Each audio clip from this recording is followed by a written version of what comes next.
Alleluia,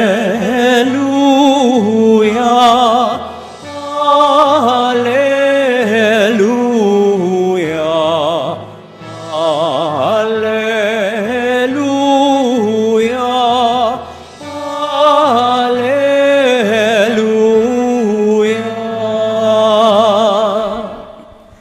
Aking mga kaibigan, alam na ninyo ang tanan na mula sa amang mahal. Alleluia, Alleluia, Alleluia, Alleluia.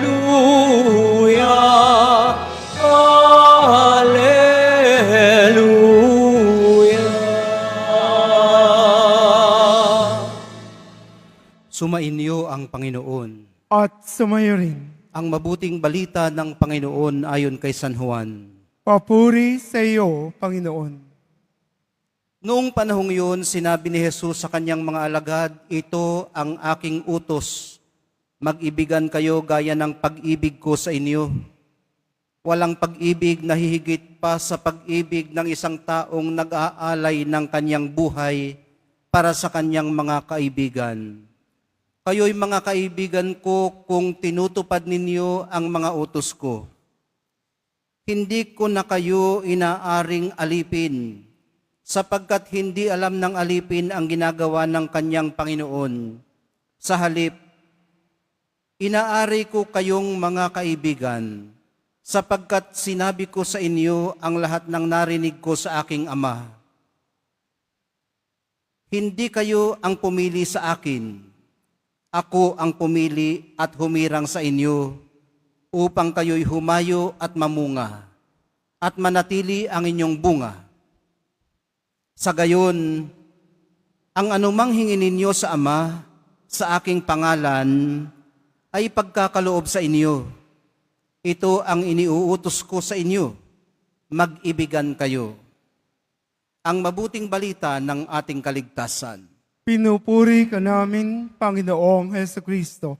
Magsiupo muna ang lahat.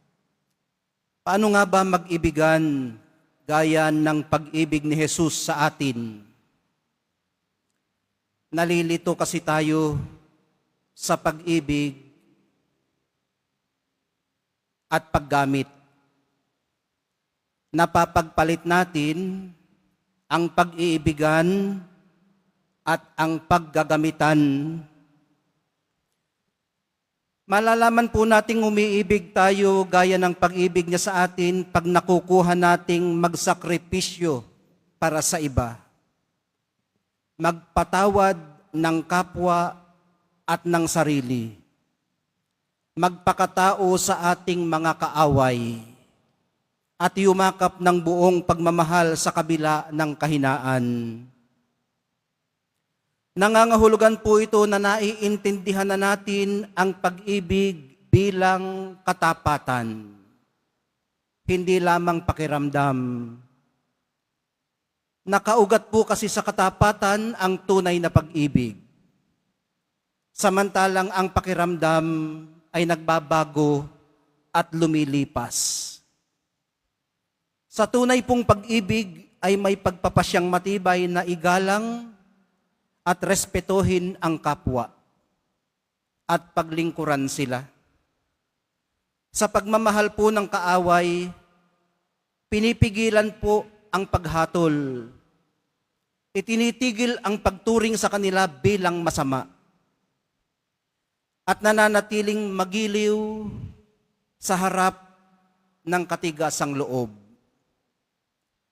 Bilang mga bahagi ng katawan ni Kristo, marapat lamang na gawin natin sa isa't isa ang ginagawa niya sa atin. Puso sa puso, walang pananamantala, walang pagmamalabis. Lahat po tayo'y nilikha para magmahal at para mahalin. Para mahalin at makapagmahal tayo katulad ng pagmamahal ni Jesus sa atin, kailangan po nating ibaba ang ating mga kamao. Maging bukas sa darating at humandang masaktan paminsan-minsan kung talagang tatamaan. Ito po ang pinakapalatandaan kung tunay nga tayong nagmamahal. Kaya ka nga nasasaktan, di ba? Dahil mahal mo. Kung hindi ka na nasasaktan, maaaring hindi mo na mahal o namanhid ka na ng tuluyan. Ang tanong po ay hindi kung nasasaktan ba tayo o hindi, kundi kung nasasaktan pa ba tayo o hindi na. At kung oo man, saan kaya tayo nasasaktan? Ano ang nasasaling sa atin? Huwag po tayong matakot na masaktan sa ngalan ng pag-ibig. Ito po ang dudurog sa ating ilusyon tungkol sa pag-ibig. Huwag din po tayong masuklam sa ating mga kaaway. Sa kanila po tayo magsusulit.